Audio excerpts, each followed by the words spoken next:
নমস্কার, সবাইকে জানাচ্ছি ওয়েলকাম আজকের ভিডিওতে।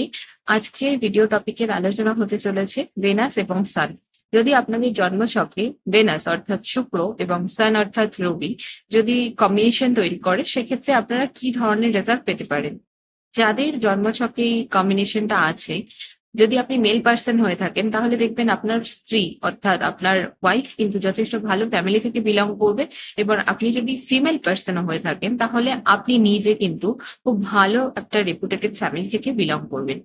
এর পাশাপাশি দেখা যায় সান ভেনাস এই কম্বিনেশন আছে যেই ব্যক্তির, তার কিন্তু অ্যালোপ্যাথি মেডিসিনের নলেজ প্রচন্ড ভালো থাকে। এর পাশাপাশি দেখা যায় এদের কিন্তু ডান দিকের চোখে প্রবলেম থাকে, বোথ চোখেই প্রবলেম থাকে, কিন্তু ডান দিকের চোখের পাওয়ারটা কিন্তু একটু বেশি থাকে।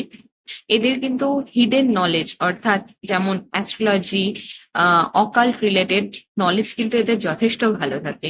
এদের বাবাদের ক্ষেত্রে দেখা যায় যে বাবাদের কিন্তু ডায়াবেটিস রিলেটেড প্রবলেমে এদের ভুগতে হয়ে থাকে। তো আজকের ভিডিওটা এইটুকুই। নেক্সট দেখা হচ্ছে নতুন ভিডিওতে। ততক্ষণ পর্যন্ত সবাই সুস্থ থাকবেন, ভালো থাকবেন, এবং আপনারা জানাবেন যে আপনাদের চার্টে কি কম্বিনেশন আছে, তাহলে আপনাদের সাথে কিন্তু এই পয়েন্টগুলো প্রত্যেকটা রিলেট করবে। সেটা কিন্তু কমেন্ট করে জানাবেন, এবং নতুন কোন টপিকে আপনারা ভিডিও দেখতে চান সেটাও কিন্তু কমেন্ট করে জানাবেন। ততক্ষণ পর্যন্ত সবাই সুস্থ থাকবেন। ধন্যবাদ।